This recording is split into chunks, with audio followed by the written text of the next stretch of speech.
नमस्कार दोस्तों, thank you for the taking out your time on Sunday morning. और आपका कीमती समय निकाल के आपने ये आज ज्वाइन किया है। मैं तहे दिल से आपका शुक्रिया अदा करता हूँ। एंड आज हम लोग बहुत सारी नई चीज़ें सीखेंगे। कुछ चीज़ें आपको पता भी होंगी, कुछ चीज़ें हम लोग नए से सीखेंगे।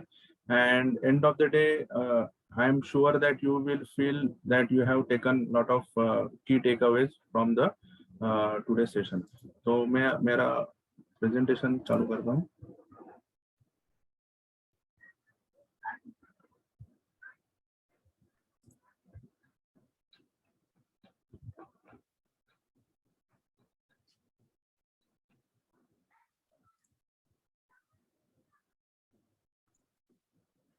Can you see this?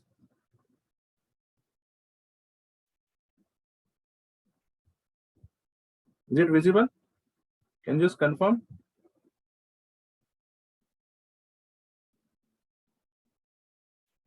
Vikas? Vikas ji, can you just confirm if it is Yes, visible? yes, it is visible. Visible, right? Yeah, fantastic. So 7 powerful SIP ideas to achieve financial freedom. दोस्तों, आज हम ऐसे कुछ ideas discuss करेंगे कि जहां से आपको कुछ नई चीजें सीखने को मिलेंगी and you can implement maybe couple of ideas और maybe all ideas to achieve the financial freedom. तो आज का एजेंडा मैं आपसे डिस्कस करता हूँ। This is the agenda. Before going to the agenda, मेरा नाम अंकुर कुलकर्णी है और मैं 10 साल से म्यूचुअल फंड और फाइनेंशियल एडवाइजर बिजनेस में हूँ। And currently we are catering around 250 families. Those are very happy clients for us.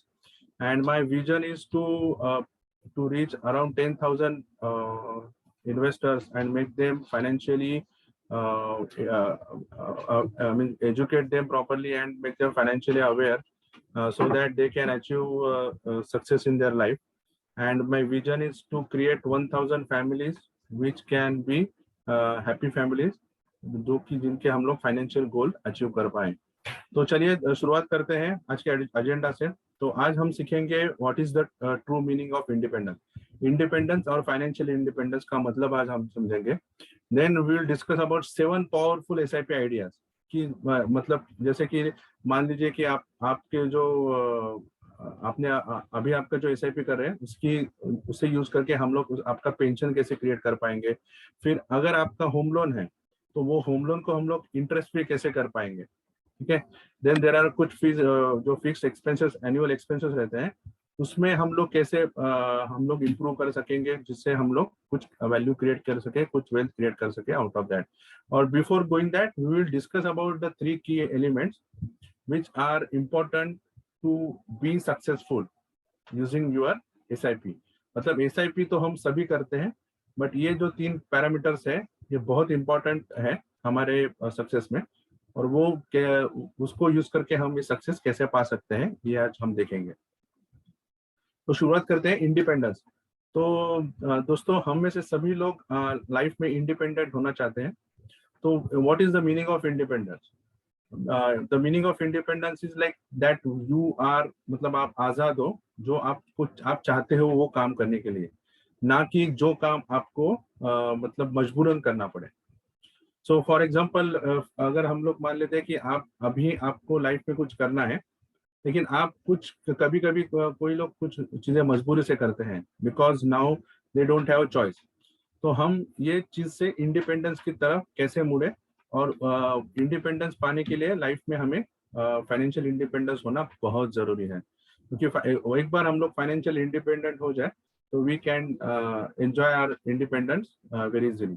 But ये फाइनेंशियल इंडिपेंडेंस हम लाइफ में कैसे पा सकते हैं ये आज हम देखेंगे। बेसिकली फाइनेंशियल इंडिपेंडेंस का मतलब दोस्तों ये होता है कि आपके जो रिस्पॉन्सिबिलिटीज है, आपके जो फाइनेंशियल गोल्स है, maybe short term, medium term to long term, तो ये इनके लिए जो प्रोविजन करनी है वो हम कैसे कर सके, मतलब ये कर ले, then we can say we are financially independent. तो उसके बाद आपको आपके जॉब करना है नहीं करना है वो आपका चॉइस हो सकता है ना कि मजबूरी। लेकिन अगर हम लोग ये नहीं पा सकते हैं तो हमें मजबूरन हमें जो जॉब या जो भी हम लोग जो कर रहे हैं वो हमें कंटिन्यू करना पड़ता है। So then we won't be able to be in a position of financially independent. तो अभी फाइनेंशियली इंडिपेंडेंट होने के लिए तीन तरीके हैं, मतलब ये तरीके हैं जिससे हम लोग फाइनेंशियली इंडिपेंडेंट हो सकते हैं। एक तरीका जो है कि हमारे जो एंसेस्टर है, मतलब दादा परदादा या फिर हमारे फादर, इन्होंने इतना सारा पैसा या इतनी सारी वेल्थ इकट्ठा करके रखी है, जिसको यूज करके हम लोग मतलब हमें कोई सोचने की जरूरत नहीं है और हम वो पैसे से आराम से जी सकते हैं। तो do you think that this is feasible for us? Then second way is like to create such a business कि जो बिजनेस यूज करके हम ऐसे पोजीशन पे आ जाए कि वो बिजनेस चालू रहेगा और हमें हमारे फाइनेंस की कोई मतलब फाइनेंस में सोचने की कोई जरूरत नहीं है। And the third way is to create an independence using SIP। ये बहुत पावरफुल जरिया है जिससे कि हम हमारा फाइनेंशियल इंडिपेंडेंस हासिल कर पाते हैं या कर सकते हैं। तो जैसे कि हमने लिखा है, it is easier said than done.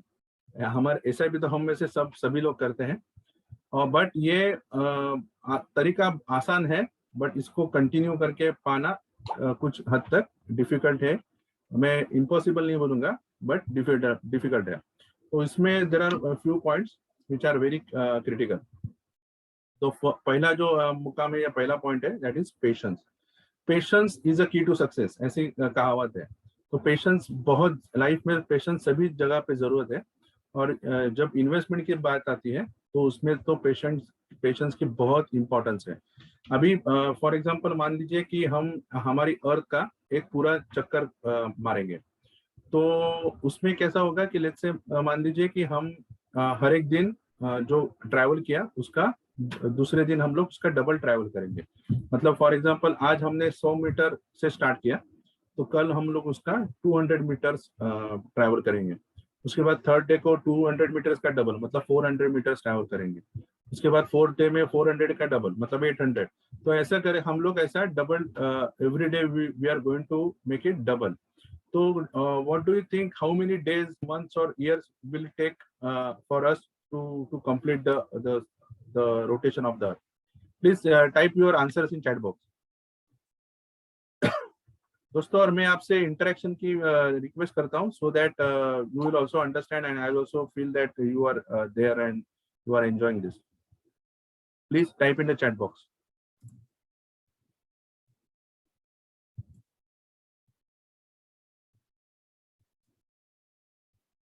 Am I audible, दोस्तों?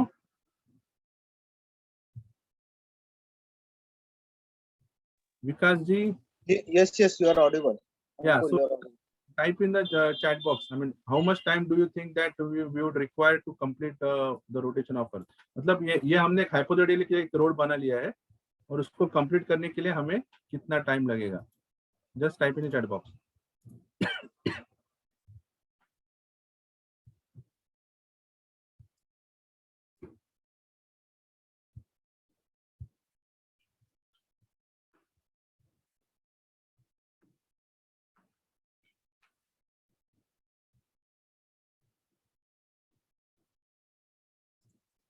ओके दोस्तों, तो total equatorial circumference is around 40,075 kilometre.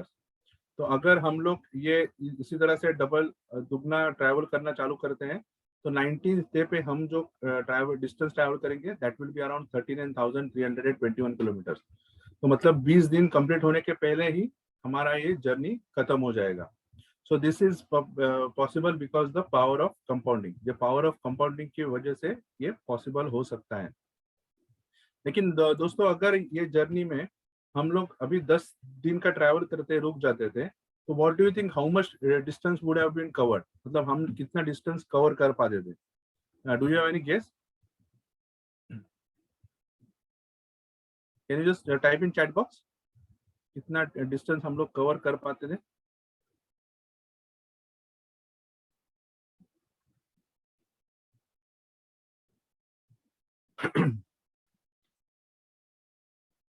So distance that we would have covered is only 77 kilometers. 77 kilometre का डिस्टेंस ही हम लोग पार कर पाते थे। तो फिर अगर हमने इतना डिस्टेंस कवर कर लिया तो देर इज अ पॉसिबिलिटी कि हमें लगता कि यार ये नहीं हो पाएगा। Yes, hardly few, correct. 10,000, yes, I mean आपका गुड केस। महेंद्र जी जैसे बोल रहे हैं कि hardly few, yes correct, because we are started in 100 to 200 to 300 400, so distance in 10 days is only 77 kilometres. But ये आगे के 10 दिन का जो डिस्टेंस है that we would be achieved because of the power of compounding. और ये चीज आप आपके खुद एक एक्सेल शीट बना के भी आप ट्राई कर सकते हो। तो दोस्तों, अगर हमने 10 दिन पे ट्रैवल करके छोड़ देते थे तो हम ये अचीव नहीं कर पाते थे। So then that is the importance of patience, कि हमें पेशेंस रखना बहुत जरूरी है। अभी हम एक एग्जांपल लेते हैं कि हमने एक 10,000 का SIP चालू किया and that we continued for 5 years। इसमें हम लोग 12% का रिटर्न एक्सपेक्ट कर रहे हैं, क्योंकि जनरली हमारी जो एनुअल GDP रहती है और प्लस इन्फ्लेशन, इतना मिला के करीबन हम हमारा रिटर्न एक्सपेक्ट कर सकते हैं। तो 5 साल देखते हैं तो 6 साल का हमने इन्वेस्ट कर लिया, तो उसमें हमारा जो वेल्थ क्रिएट हुआ दैट वाज अराउंड 8,11,000। तो मतलब लगभग हमें 2,11,000 का प्रॉफिट या गेन हुआ। अगर यही चीज अगर हम लोग और 5 साल करेंगे तो ये गेन 2,11,000 से बढ़कर 4,22,000 नहीं हुआ दोस्तों, ये गेन हमारा 10 लाख हो गया। So that is because the power of compounding. जो हमने चालू किया था, जो पहले 5 साल का जो बेनिफिट मिला, जो पैसा इन्वेस्ट था उस पर भी हमें रिटर्न मिला, तो उसके वजह से अभी ये गेन हमारा 10 साल में 10,40,000 हो गया। और अगर इसी को हम लोग आगे कंटिन्यू करते हैं तो 20 या 25 साल, तो ये गेन जो हमारा इनिशियली दिख रहा था सिर्फ 2,11,000, तो ये गेन हमारा मल्टीपल टाइम्स में चला जाता है। मतलब अगर 20 साल की बात करते हैं तो 24 लाख रुपए जो हमने निवेश किए उसका 67 लाख रुपीज बन गया। मतलब करीबन 3 गुना प्रॉफिट हमने इसमें कमा लिया। और अगर और 5 साल हम लोग देते थे तो that has become around 5 times, तो 5 गुना हमारा पैसा बना।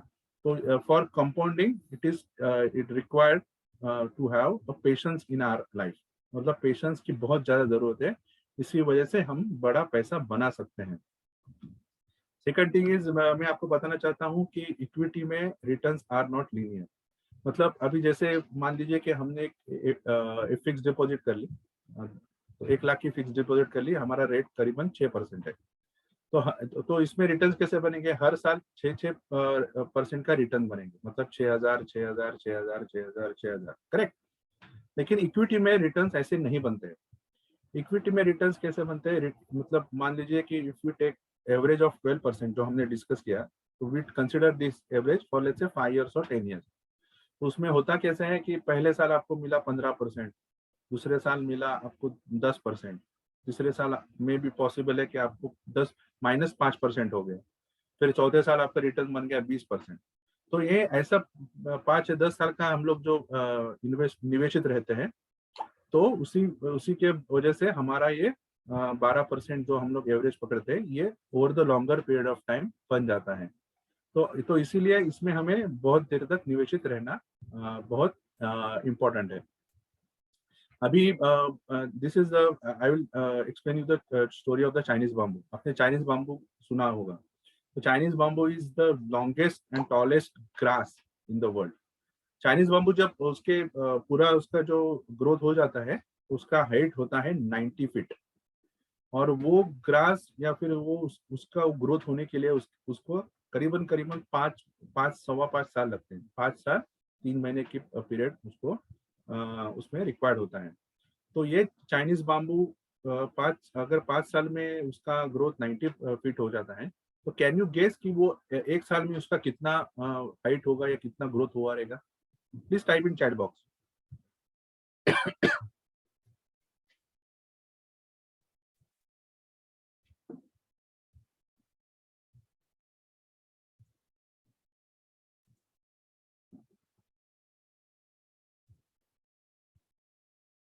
करेक्ट, एज महेंद्र जी बोल रहे हैं, हार्डली फ्यू। बेसिकली दोस्तों, 1 साल में चाइनीज बाम्बू का कोई ग्रोथ, मतलब आपको सिग्निफिकेंट ग्रोथ नहीं दिखता है। चाइनीज उसको आप पानी डालो, उसको प्रॉपर खाद दो, तो 2-3 साल करोगे तभी भी आपको कुछ नहीं दिखेगा।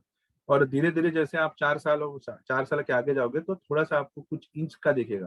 तो ऐसे हो सकता है कि आपको बीच में लगेगा कि अरे यार हमने इसको बराबर लगाया तो है, इसका प्रॉपर आउटपुट तो आएगा। लेकिन दोस्तों आपको जैसे मैंने बताया कि इसका हाइट 90 फीट होता है, तो 90 फीट का हाइट बढ़ने के लिए it needs to have strong base. उसको स्ट्रॉन्ग बेस बनाने की बहुत आवश्यकता होती है। तो इसके वजह से उसको वो 4, 4.5, 5 साल उसको वो बेस बनाने में लगते हैं। और जैसे कि वो 5 साल के करीब होने लगता है, तो फिर उसका जो बढ़ने का स्पीड है, मतलब इतना फास्ट होता है कि ये लगभग 3 या 4 महीने में ही वो 90 फीट का डिस्टेंस कवर कर लेता है। लेकिन अगर दोस्तों ये एफर्ट्स हमने अगर बीच में 2 या 2.5 साल या 3 साल में छोड़ दिए रहते हैं, अगर हम लोग उसमें पेशेंस गवा देते थे, तो ये इसका जो चाइनीज बाम्बू का जो बेनिफिट है वो हमें नहीं मिलता था। तो जैसे कि मैंने बताया कि this is not, we need patience and then it is not linear. अभी हम लोग एक एग्जांपल देखते हैं। 2020 मार्च, so all of you are aware of that pandemic. So we started 2020 में पैंडेमिक में चालू किया था।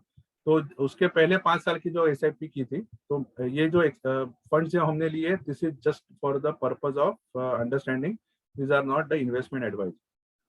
So these are few of the top large cap funds that we have chose for the illustration purpose. तो ये 10, अगर हमने 10 साल का SIP 5 साल पहले मतलब 2015 के अप्रैल से चालू किया होता था, तो करीबन करीबन हमने 6 लाख रुपए इन्वेस्ट किए। But because the market gone down significantly, the value has gone down to 5,15,000। तो अभी यहाँ पे हमें हमारा डर लगना चालू हो गया रहेगा, यार हम इन्वेस्ट कर रहे हैं, इसका पैसा तो हमें मिलेगा कि नहीं मिलेगा। तो उसमें से कुछ लोग होते हैं जो ये जर्नी को वहां पे छोड़ देते हैं। तो फिर डर लगता है कि हम गलती कर रहे हैं, -10% से 14%, 12% का माइनस रिटर्न दिख रहा है।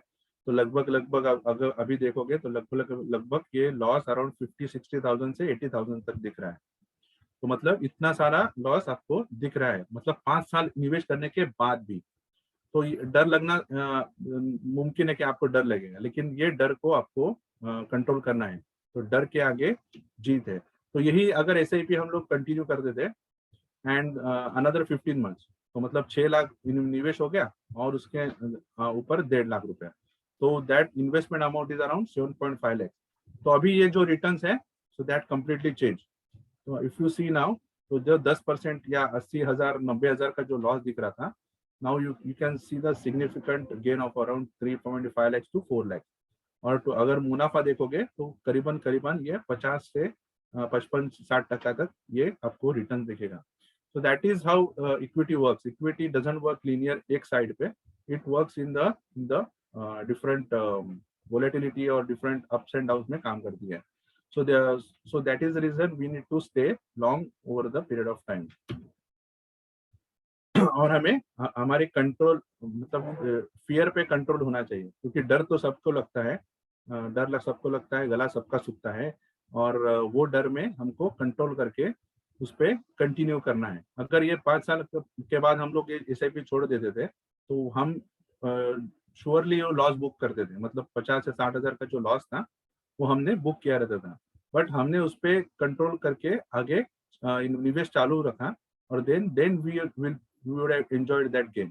मतलब जो आगे ये जो मैंने सिर्फ आपको जून तक बताया है, अगर ये आप और आगे कंटिन्यू देखेंगे तो इसमें और ज्यादा प्रॉफिट या और ज्यादा गेन्स आपको दिखाई देंगे।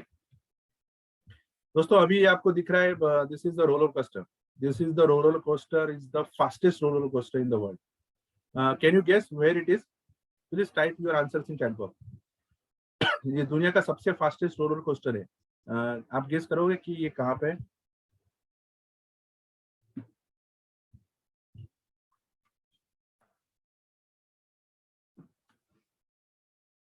दोस्तों ये रोलर कोस्टर है अबू धाबी के फरारी वर्ल्ड में।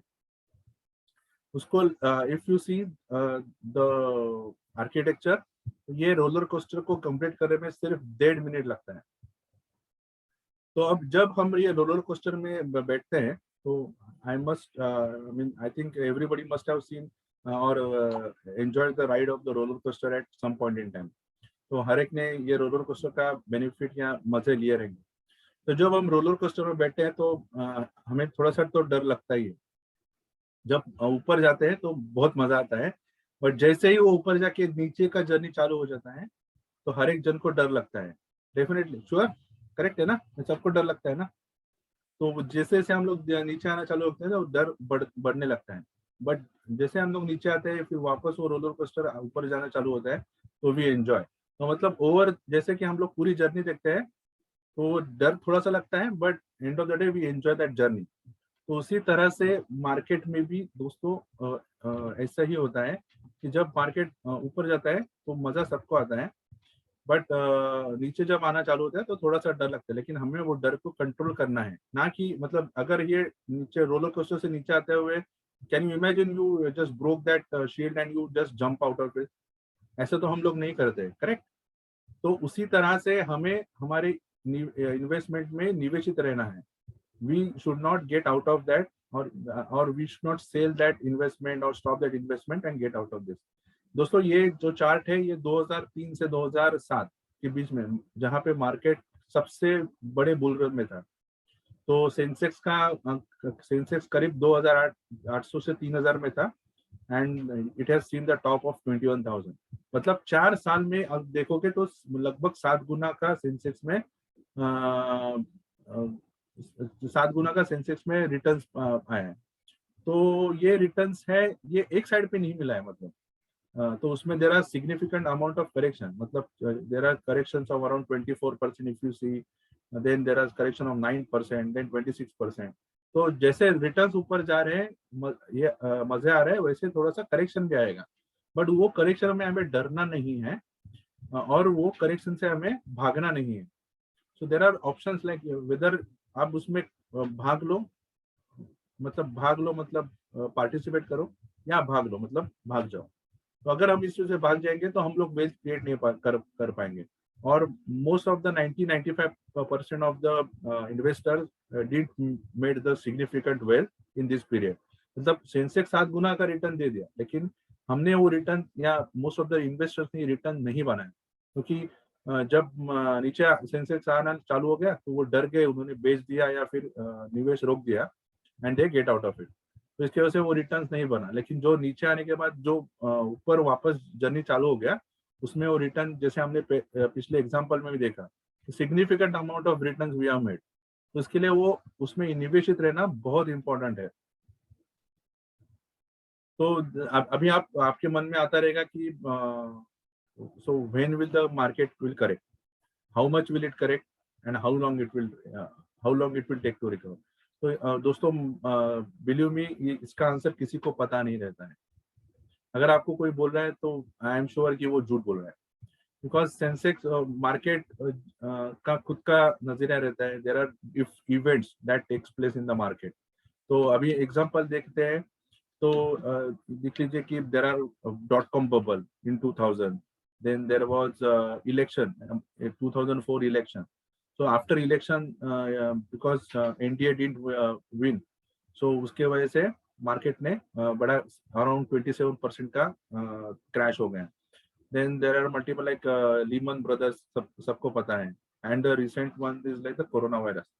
तो कोरोना वायरस का जैसे ही ये हो गया, then market crash around 35-40%। But जैसे एवरीथिंग स्टार्टेड सेटलिंग डाउन या फिर क्लैरिटी आना चालू हो गया कि वैक्सीन है and we will get out of this gradually, then market started recovering and started going up. तो ये 35% वो बेसिकली होता है कि इवेंट के वजह से ये होता है, एंड देन ग्रेजुअली जैसे इवेंट पास होता है तो then we get out of it and we start going. तो इसमें मैं आपको एक इम्पोर्टेंट मंत्र बताता हूँ। Correction is temporary and growth is permanent. If you see, there are corrections in this slide. There are very temporary period of time. But if you see the growth, I mean 3,000 to 21,000, that is a significant amount of growth. तो ये growth is permanent, ये ऊपर जाएगा, मतलब correction आएगा, थोड़ा देर तक नीचे रहेगा, but then gradually over the period of time it will go up and the growth will keep on continue. तो जैसे कि पैंडेमिक में भी जैसे वहां से निफ्टी 12,000 से 7,500 तक आ गया, but then gradually over the period of time 7,500 से we are at around now 17,700, मतलब यहाँ से डूबने से भी ज्यादा हमने जैसे निफ्टी का जर्नी देख लिया. So these are the events which will keep on happening.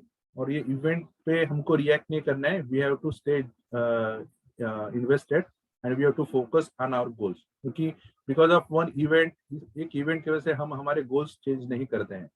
और इस तो we have to focus on our long term goals and we start to stay invested.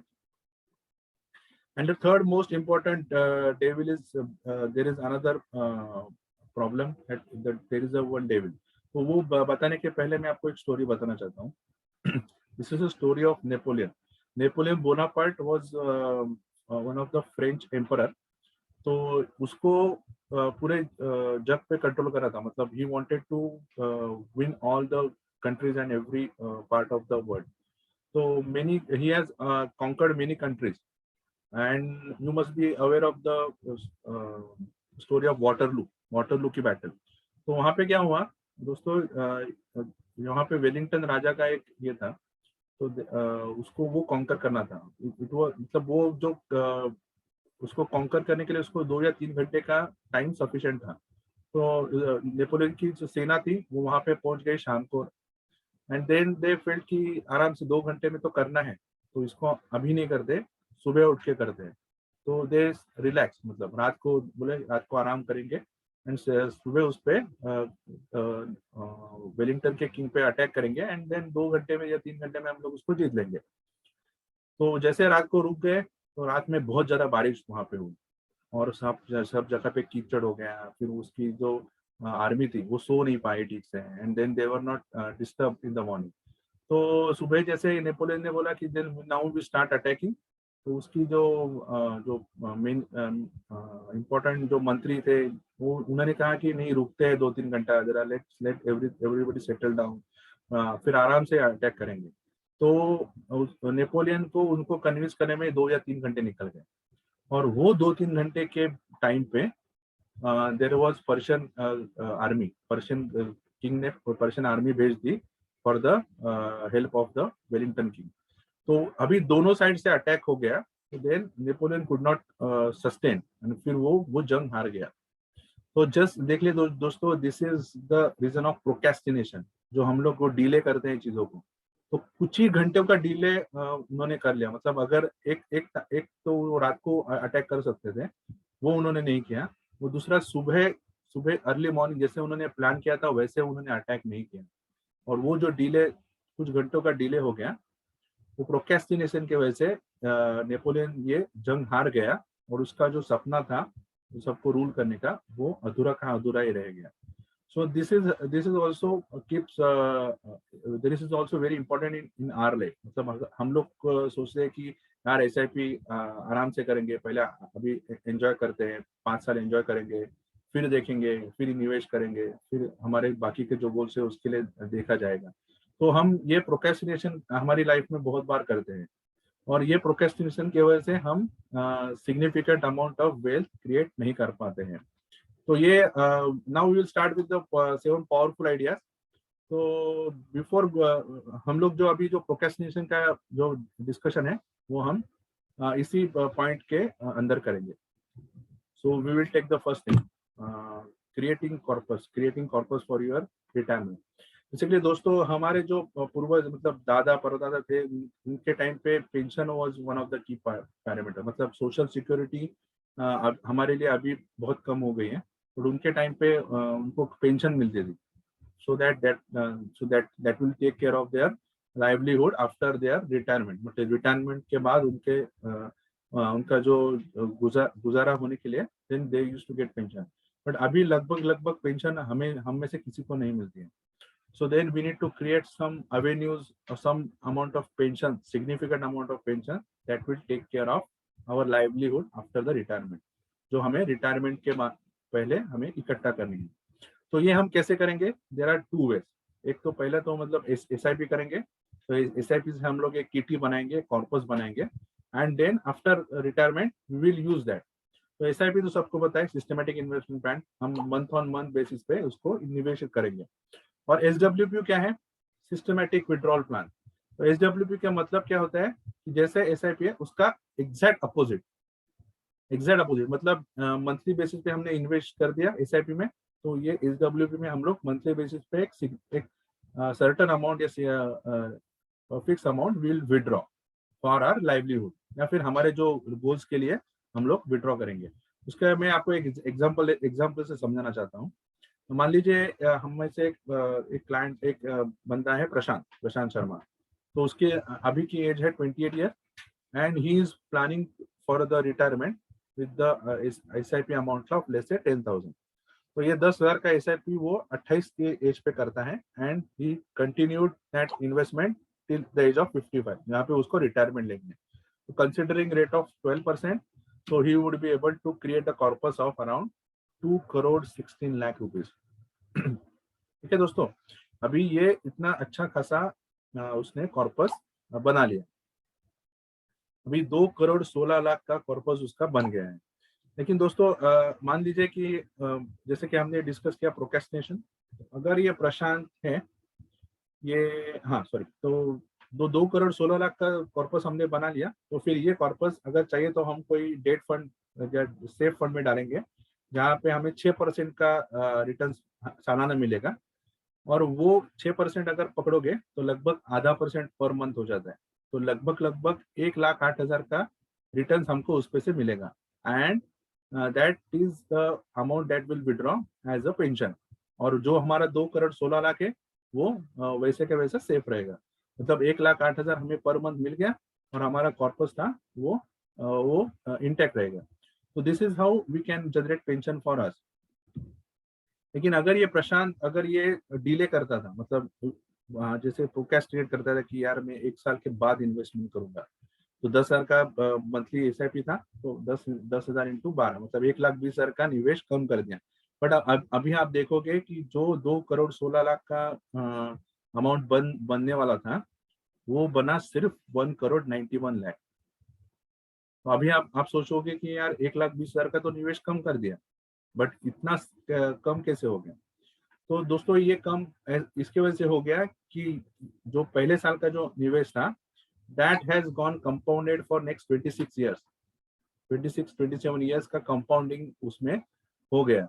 अगर वो 1 साल के बाद निवेश चालू करता था तो वो निवेश तो बाकी के निवेश की तरह चालू होता था, बट जो पहले साल का जो निवेश था तो दैट इज एडिशनल निवेश, जो अगर हम लोग नहीं करते तो वो नहीं होता था। बट 1 साल का जो कंपाउंडिंग है वो 26 साल का कंपाउंडिंग उसको मिला। तो that is the reason it has created significant amount of wealth. तो वो अगर हम वो नहीं करता था तो लगभग उसका 25 लाख से उसका कॉर्पस कम होता था। And if you see that pension amount, तो 1,08,000 से 95,000 तक आ जाता था, मतलब करीब 12-13 हजार का उसमें घाटा है। तो ये फिर भी ये ठीक है, मतलब अगर वो और डिले करता था तो 28 की जगह पे वो अगर 32 साल पे ये निवेश चालू करता था तो उसका कॉर्पस बनता था 1 crore 33 lakh. So if you see that is significant lower than the 2 crore 16 lakh. ये बहुत अच्छा है, 1 crore 33 lakh still is a good amount।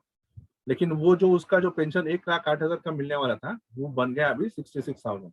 तो अगर हम ये इन्वेस्ट वो टाइम पे चालू करते थे तो उसका लाइफस्टाइल और उसका जो हो सकता था 1,08,000 उसको मिल सकता था हर पर मंथ एंजॉय करने को, वो अभी बन रहा है सिर्फ 66,000, मतलब लगभग 50,000 के कम हो गया। और अगर फिर भी स्टिल डिले करेगा तो वो उसका कॉर्पस कम हो जाएगा। So this is the cost of delay. Procrastination के वजह से we are going to create very lesser amount. उसमें we should not keep on doing delay in our investment for retirement and we should continue at the earliest possible. तो उसकी वजह से हम लोग अच्छा खासा हमारा कॉर्पस बना पाएंगे। सेकंड इज न्यू इंटरेस्ट, मतलब दोस्तों हम में से बहुत सारे लोग अभी इंटरेस्ट मतलब होम लोन लेने की कोशिश या सोच रहेंगे या फिर कुछ लेने वाले रहेंगे। तो उसके लिए ये एक बहुत अच्छा टूल है। मान लीजिए कि हम 50 लाख का लोन लेने वाले हैं and the loan period will be for 25 years और रेट ऑफ इंटरेस्ट लगभग समझ लीजिए 6.75% है। तो अगर ये होम लोन हम लेते हैं तो EMI will be around 34,546. Total repayment will be around 1 crore 3 lakh. तो मतलब 50 लाख का प्रिंसिपल और उस पे हम लोग ने लगभग 53 लाख का इंटरेस्ट भर दिया, तो टोटल हो गया 1,03,00,000। अगर ये अमाउंट में मैं अगर आपको बोलूं ये पैसा आपको लगभग सब पैसा आपको वापस मिल सकता है, तो would you be interested? How would you feel? Just type in chat box.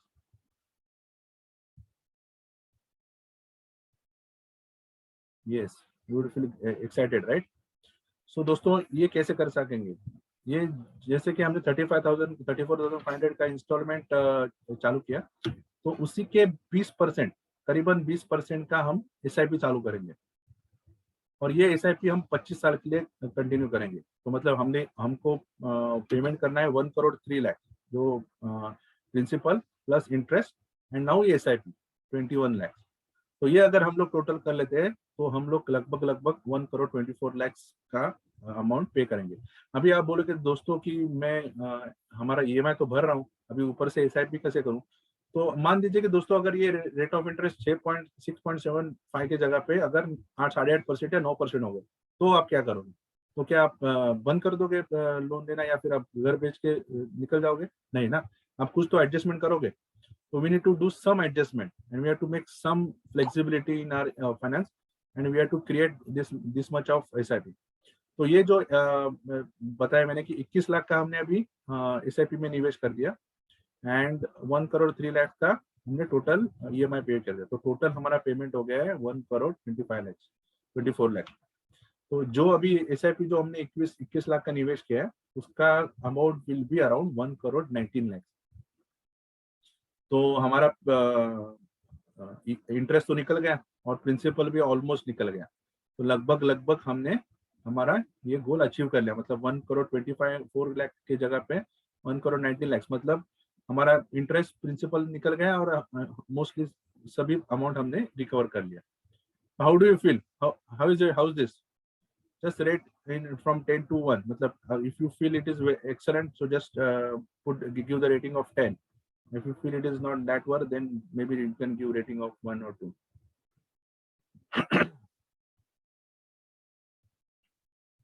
Okay, 10. Okay, fair enough. तो इसे यूज करके हम हमारा कॉर्पस SIP का इंटरेस्ट और principal we can get back. Another tool is, अभी दोस्तों उसमें से कुछ लोगों को लगता रहेगा कि यार हमने तो पहले लोन ले लिया, अभी हम क्या करें? तो इसमें हम देखेंगे कि without paying additional or without doing any additional investment, how we can create some wealth out of it. Is what if we pay 7,000 EMI? If we pay, then we might be able to recover the loan early, but then we won't be able to create the wealth, because you are creating wealth around 12% returns, and you are paying around 6.75% of the EMI. Again, another important thing is you are getting tax benefit also in this. So that tax benefit will continue for 20 years or 25 years. If you make the repayment early, so then the tax benefit also go. Yeah. Now consider that we have taken 50 lakhs loan, and the rate of interest, as we have taken little early, 2 साल पहले लिया था, तो अभी rate of interest is 7%, और original tenure था 20 साल, हमने 2 साल का रीपेमेंट अभी कर दिया है। तो EMI इज अराउंड 38,000, ये इनिशियली EMI 38,765 हो गया। अभी 2 साल का रीपेमेंट हमने कर दिया है, अभी हमारा टेन्योर रिमेनिंग इज 20-2, मतलब 18 साल का टेन्योर बाकी है। Total principal outstanding is 47,53,000। अभी हमें यहाँ क्या करना है? हमें यहाँ बैंक से निगोशिएट करना है फॉर द लॉन्गर टेन्योर। मतलब अभी जो हमारा जो 20 साल का जो टेन्योर था, उसको हमें 30 साल तक लेके जाना है। तो most of the banks allow this. आवाज हिचा कसा काय येतो? हेलो, नाही झूम का ना म्यूट केलाय. म्यूट म्हणजे गेलं. मग गेलं, मग आवाज येतो. Can you hear me?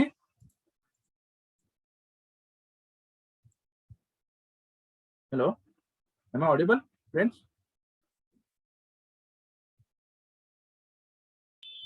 Yes, you are audible, Ankur. Thanks. तो 50 लाख का हमने 2 साल का तुमचं मला ऐकू येत नाही त्यामुळे ऐकू येत नाही, पण इथे तुझं साऊंड मोठा ठेवलायस का नाही तू? हा मोठा आहे. हो, बरोबर आहे, हा मोठा आहे sound. बरोबर आहे, काही प्रॉब्लेम नाही. So we have already made the payment for 2 years. So अभी outstanding is 47,53,000. So हम बैंक से will negotiate bank to give us a loan of 30%, 30 years.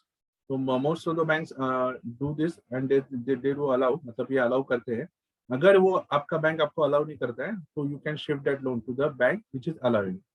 तो don't worry दोस्तों, हमें ये 30 साल तक लेके नहीं जाना है. So I will explain you what we are going to do this. तो मान लीजिए अभी ये 30 साल का हमारा लोन हो गया, आउटस्टैंडिंग इज 28 ईयर्स. तो अभी हमारा EMI जो 38,000 का था, तो उसमें से ये EMI कम हो जाएगा because we have extended the tenure. तो अभी हो गया 32,305. तो we have saved around 6,500 rupees on the EMI. ठीक है, तो ये EMI को हम लोग अभी SIP में करेंगे and that will invest that SIP for 18 years with the consider the rate of interest as 12%. तो अभी मैं आपको बताना चाहता हूँ कि इसका इम्पैक्ट कैसे आएगा. अगर हमने नॉर्मल लोन लिया रहता था and we have paid for 20 years, तो हमने we have paid around 93,03,000 as a total outgo. और end of the 20th year हमारा प्रिंसिपल इज नील एंड वो पेमेंट हो गया, लेकिन हमने कुछ वेल्थ नहीं बनाया. लेकिन अगर ये हमने जो टेन्योर बढ़ा लिया, इसकी वजह से हमारा EMI कम हो गया and that amount 6,400 something we have invested into the SIP. तो अभी ये सेकंड केस में क्या हो जाएगा, at the end of 20 years, तो टोटल आउटगो इज 93,03,000, बट उसमें से हमारा प्रिंसिपल बच गया है 27,82,000 बिकॉज हमने वो टेन्योर बढ़ा लिया. तो अभी हमारा 27,82,000 का प्रिंसिपल इज आउटस्टैंडिंग. लेकिन हमने जो 6,400 का SIP किया, so that amount has created wealth of around 45,97,000. तो ये at the end of 20 years, तो ये 45,97,000 में से हम लोग जो आउटस्टैंडिंग है अगर पे कर देते हैं, so then also we will be able to create a wealth of 18 lakhs. तो मतलब अगर हम लोग ये लोन नहीं ले देते हैं, सिर्फ रिपेमेंट का सॉरी ये लोन का टेन्योर नहीं बढ़ा देते और ये SIP लोन कंटिन्यू करते थे, तो हमें 20 साल के बाद हमारा लोन तो फ्री हो गया, बट हमने कुछ वेल्थ नहीं बनाया. लेकिन अगर ये हमने स्मार्टली अगर लोन का रिस्ट्रक्चर कर लिया होता था, तो and of the 20th year हमने लोन रिपेमेंट कर दिया और हमने 18 लाख का एडिशनल वेल्थ भी क्रिएट कर लिया. अगर हम लोग ये 25 साल तक कंटिन्यू करेंगे, तो we can make significant more wealth. But this is just for understanding कि 20 साल के बाद भी हमने 18 लाख का कुछ तो अच्छा वेल्थ क्रिएट कर लिया हमारे लिए. जो अगर हम लोग सिर्फ लोन पेमेंट करते थे, तो हम ये नहीं कर पाते थे. How would you like this idea? Just please type in chat box 10 for the, if you like this idea 10, or if you don't like, if you feel that the idea is bakwas है, तो उसमें one or 2 points.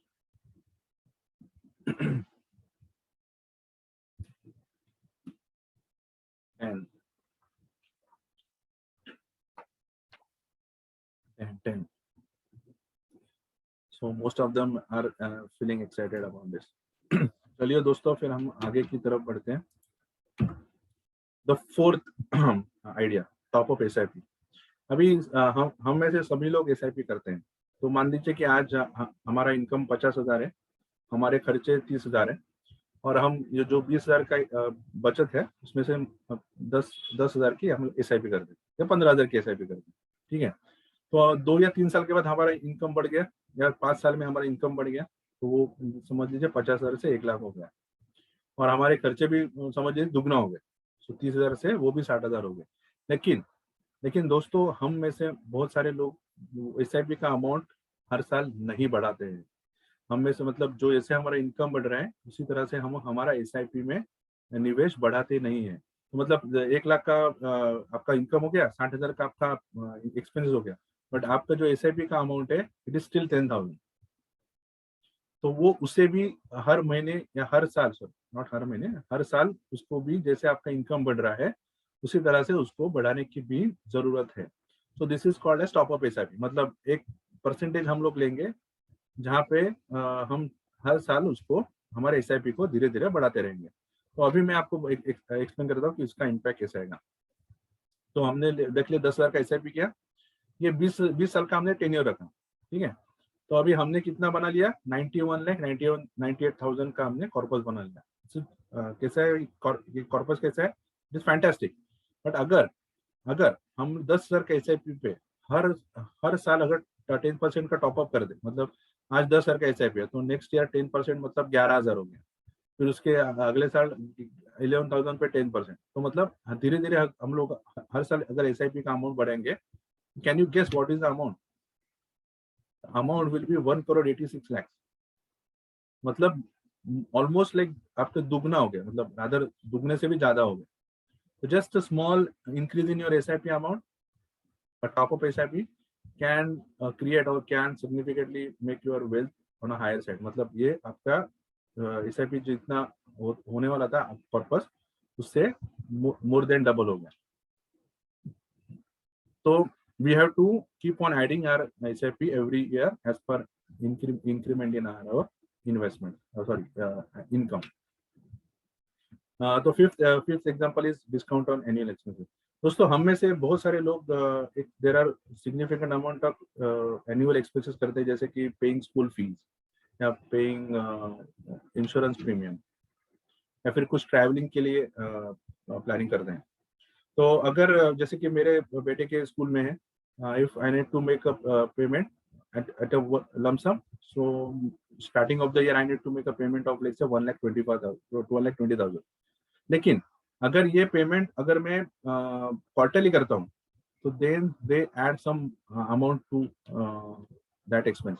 मतलब वो कहते हैं कि then I have to make 32,000 as quarterly expense, क्योंकि I may not be able to pay that 1,20,000 at one go, तो आई नीड टू पे 32,000 क्वार्टरली। मतलब 32,000 वो first quarter, second quarter, third quarter और फोर्थ क्वार्टर। सो टोटल आप करोगे तो that amount will come to 1,28,000, which is slightly more than what you are paying at the starting of the year। मतलब 1,20,000 और 1,28,000, तो 8,000 आपने ज्यादा पे कर दिया। लेकिन अगर ये हम लोग ये एसआईपी करते हैं तो हम लोग अभी ये हमारा पीरियड बहुत शॉर्ट है, तो हम ये इक्विटी में नहीं करेंगे, ये हम लोग डेट फंड में करेंगे। तो डेट फंड में क्या होता है कि डेट फंड में जो इक्विटी का वोलेटिलिटी होता है वो नहीं रहता है। तो यूजिंग दैट हम लोग ये करेंगे। तो 10,000 का एसआईपी अगर हम 12 महीने के लिए करते हैं तो what will we can generate is like कुछ मान लीजिए 5% का रिटर्न मिलता है। Whatever return we get, so this is better than the zero. तो दैट हैज क्रिएटेड 1,23,000। मतलब 1,20,000 था होना था तो 1,23,000 हो गया। तो you have created 3,000 more. that you can consider as a discount or a bonus। So this is the smart way you can create some value for something for your other expenses or other goals। तो ये 1,20,000 में से मेरा 1,20,000 का cost निकल जाता था, और 32,000 अगर मैं भरता क्योंकि मेरे पास तो प्रोविजन नहीं थी, तो then I would have saved around 11,000 by paying that amount as 1,20,000। तो मतलब मेरा 3,000 का यहाँ पे बोनस हो गया, और क्वार्टरली भरने के टाइम पे 3,000 प्लस 8,000 मतलब 11,000 का मेरे को मुनाफा हो गया। ये 11,000 का जो गेन मुझे मिल रहा है, so that I can invest or I can spend it smart way। This can add value to your investment। This is the smart way you can create। So how do you like this idea? तो ये इसी तरह से हम अगर हमारी कोई बड़ी अमाउंट ऑफ LIC प्रीमियम है या फिर we are planning for vacation, तो ग्रेजुअली हम लोग वेकेशन हम 2 साल के बाद जाने वाले, तो you can systematically create some amount, तो हम उससे ज्यादा अमाउंट क्रिएट कर पाएंगे। Then additional benefit will be there with us. तो हम चलते हैं 6th आइडिया की तरफ, टैक्स सेविंग एसआईपी। तो दोस्तों हम में से बहुत सारे लोग टैक्स सेविंग में इन्वेस्टमेंट करते हैं, और there are many options for doing tax saving investment. तो उसपे सबसे प्रचलित जो सबसे फेवरेट आज की घड़ी में है दैट इज पीपीएफ। तो हमारे दादाजी ने बोला था कि पीपीएफ में करो, मतलब जैसे आपका स्टार्ट अर्निंग तो पीपीएफ अकाउंट ओपन करो and start investing in that. Very good advice, मतलब उन्होंने जो एडवाइस दिया था बहुत अच्छा था। That was golden advice, golden advice था मतलब that was great for their generation. मतलब क्या था कि वो टाइम पे पीपीएफ में रेट्स अराउंड 12% है, फिर वो घट के अभी 7% तक आ गए। क्या आपको लगता है कि ये 7% वापस 12% हो गए? Do you think there is any possibility कि 7% तक बढ़ के आगे जाएंगे, या फिर आपको लगता है कि ये 7% से धीरे धीरे नीचे जाएंगे? तो if you feel that they are going to go down, तो आपका वेल्थ बढ़ेगा कि आपका वेल्थ जो बन रहा है वो घटेगा? मतलब जो जो रेट से बढ़ना चाहिए वो रेट से बढ़ेगा। Just I will explain. अगर 15 साल का हम लोग पीपीएफ में डालते हैं तो 1,50,000 के हम लोग पीपीएफ में डालेंगे, तो वो we are investing around 22,50,000 in PPF for 15 years, last 15 years का देख रहे हैं, and the wealth will be created is around 44,65,000। अगर मान लीजिए कि हमने best of the best mutual fund, जो टैक्स सेविंग म्यूचुअल फंड था, उसमें निवेश कर दिया, तो मतलब हमारे सितारे बहुत बुलंद थे एंड हमने सबसे बेस्ट वाला ईएलएसएस फंड ले लिया, तो हमारा अमाउंट कितना बनता था 15 साल में? 80,47,000, so which is significantly higher than the PPF amount। लेकिन मान लीजिए कि हमने सभी मतलब जो अच्छे मतलब जो भी ईएलएसएस थे सभी फंड में हमने थोड़ा थोड़ा निवेश कर दिया और हमें एवरेज रिटर्न मिला। That average return is around 63,43,000। 63,43,000 is like 50% higher than what you are getting into the PPF। और हमारा नसीब खराब था और मान लीजिए हमने सबसे कम रिटर्न देने वाले ईएलएसएस में निवेश कर दिया, तब भी हमारा अमाउंट होता था 55,46,000, which is still higher than that this 44 lakh। तो मेरा कहने का मतलब है कि as you give time to your PPF investment, so you should give time to the ELSS। दोस्तों ELSS और PPF दो अलग कैटेगरी, मतलब PPF is like completely into guaranteed returns है, ELSS में मार्केट लिंक रिटर्न्स है, but if you use the combination of this तो still we can create a significant higher wealth. मतलब कुछ मतलब इनिशियल ईयर्स में जैसे कि टू स्टार्ट अर्निंग तो you can take higher risk, तो वहाँ पे हम पीपीएफ का परसेंटेज कम रखें और ईएलएसएस का ज्यादा रखें, और जैसे जैसे हम आगे जाए 45-50 और हम रिटायरमेंट की तरफ बढ़े तो वो पीपीएफ का अमाउंट धीरे धीरे बढ़ाएं और ईएलएसएस कम कर दें, तो then we would be able to make a significant higher wealth that we can use for our different goals.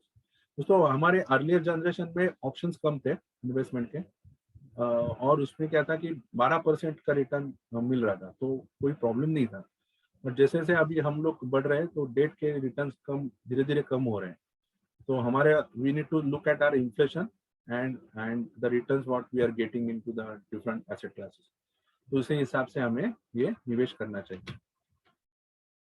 And the seventh powerful idea is kids future. तो हम हमारे बच्चों को बहुत प्यार करते हैं and we want them to do excellent in their life. So those two critical goals in for our kids is like kids education and second thing is kids wedding। as being Indian, so हम लोग ये शादी का सोचते हैं और शादी के बारे में बहुत इम्पोर्टेंस रखते हैं and we want to make it a nice experience for our kids। So kids education that is going to be on higher education तो क्या अच्छी होनी चाहिए और उनकी मैरिज। तो अगर if you see our generation, तो फॉर एग्जांपल मान लीजिए कि जितना पेमेंट मतलब अभी जैसे कि मेरे दोस्त से बात हो रही थी, तो जो जितना पेमेंट मेरे स्टार्टिंग ऑफ माय स्कूलिंग से मेरे ग्रेजुएशन या पोस्ट ग्रेजुएशन तक हुआ है, so around that much of payment we are doing for our kids 1 year schooling of junior KG और senior KG, मतलब 80,000 या 1 लाख रुपए 1.5 लाख रुपए से उनकी फीस है। So then that those are not comparable, so we need to have proper planning for them so that we will be able to make their goal achievable. मतलब जो उनको goals achieve करने हैं उनके लिए हमें वो properly planning करके उनके लिए help करनी चाहिए. अभी मान लीजिए मैं example रखता हूँ, this is a daughter, this she's 2 years old now. So we want to have let's say 20 lakh rupees. मतलब आज का जो cost है that is 20 lakh rupees for the higher education, and that amount we require at the age of 17. ठीक है, मतलब 15 साल का हमें पीरियड है, and then maybe probably marriage at 25, for that 15 lakhs. Yes, 15 lakhs is just a random generalized number we have taken. It can be significantly higher in sense or lower also, but we don't think that it is going to be little lower. Most of the time it goes on the higher side only. तो अभी हम क्या करेंगे, हम इसका future cost निकालेंगे. तो generally higher education में the inflation is around 10%, but यहाँ पे इलिस्ट्रेशन पर्पस के लिए हमने 5% का लिया है. ऑल्सो मैरिज के केस में we do some luxury kind of thing, तो उसमें भी इन्फ्लेशन 8 से 10% के करीब होता ही है, but for understanding purpose we have consider only 5%. अभी ये 20 लाख का कॉस्ट हो गया 41 लाख, एंड 15 लाख का कॉस्ट हो गया 46 lakh. So now we have to calculate reverse. मतलब अगर आप इसे मतलब आप बोलोगे कि हमने हमारे बच्चों के लिए एसआईपी की है, तो 2000-5000 की एसआईपी की या कोई प्लान लिया है, so that may not be sufficient. We need to understand what is the amount required, and then accordingly we have to start investing. तो अभी जैसे कि हमें 41 lakhs की जरूरत है when she will be around 17 years. How much SIP we should do for her to fulfill this goal? Considering जैसे कि हमने 12% का रिटर्न पकड़ा है, then we need to have the SIP of 8,700 and 3,400 respectively for the two goals. तो अगर ये हम लोग without doing procrastination we start investing, तो ये इतने से ही इन्वेस्टमेंट में SIP करके we would be able to achieve the goal of the education as well as the wedding. लेकिन दोस्तों हम में से बहुत सारे लोग इसमें आगे वापस वही प्रोक्रेस्टिनेशन का हो जाता है. हम लोग गलती से ये चालू करना डिले कर देते हैं या फिर हम कर नहीं पाते हैं. तो सिमिलरली ये 8000 कैसे भी अगर हम लोग 2 या 3 साल डिले कर देंगे तो वो सिग्निफिकेंटली हायर हो जाएगा, एंड देन फिर वो एक तो हमें ज़्यादा पैसे डाल के वो गोल अचीव करना पड़ेगा, नहीं तो we won't be able to reach that goal, या फिर वो गोल को हम पहुंचेंगे बट उसकी वजह से हमारा कोई दूसरा जो रिटायरमेंट वाला गोल है वो इम्पैक्ट हो जाएगा. तो quickly will go through the summary. So 3 elements we will learn that patience is required for doing SIP. While doing SIP we need to have discipline, continuous. We should focus on our goals rather than the events which are happening in the market. And another third and most important, another important parameter was procrastination. We should avoid procrastination, and without doing any delay we should start investing at the earliest possible to achieve our goals. And we saw the 7 powerful ideas. We can create our pension using SIP and SWP, which is a need of an hour for everyone out of us. Because दोस्तों ये एक ही गोल ऐसा है जिसके लिए कोई loan हमें नहीं मिलता है. बाकी के जैसे for example if you want to give a higher education to your kids after graduation, they can get some amount of education loan. Even for wedding now there is a opportunity. There are different NBFCs and other are allowing you to take a loan for making a wedding. For housing loan, for housing you can take a loan. For taking asset like car you can take a loan. But the retirement is only the goal which we cannot get any loan. And after once we retire, then there is no active income which is left for us. So we need to significantly focus on this goal and start working on this at the earliest possible. Second, we can take interest-free home loan, without whatever interest or whatever EMI we are paying, so we can take back. Then third goal was like without changing any or adding anything additional, still we can create some wealth out of the home loan amount. Fourth one was top up. जैसे कि हमें हम लोग हमारा income बढ़ता है तो we should keep on increasing our SIP also gradual period of time. Fifth, like we can take a benefit. अगर हमारा जो monthly expenses होते हैं तो उनको properly plan करके we can create some additional amount. Sixth, for doing tax saving investment, we should use DLSS as component, one of the component. And 7, it is important for child's future to do SIP at the earliest, and that should be that can create significant. तो दोस्तों ये आपको कैसे लगा, आप बताइए मुझे. And if those who will provide us feedback, so we will be sharing free ebook to them. मतलब हमें जो फीडबैक मिलेगा तो उसे जो हमें फीडबैक देंगे उनके लिए हम लोग एक फ्री बुक ई बुक देंगे इन्वेस्टमेंट के बारे में. I will just share the link of that.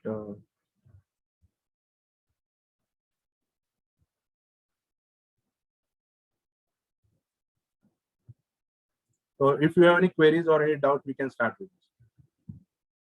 दोस्तों आपको कुछ queries है तो you can unmute yourself and ask the questions.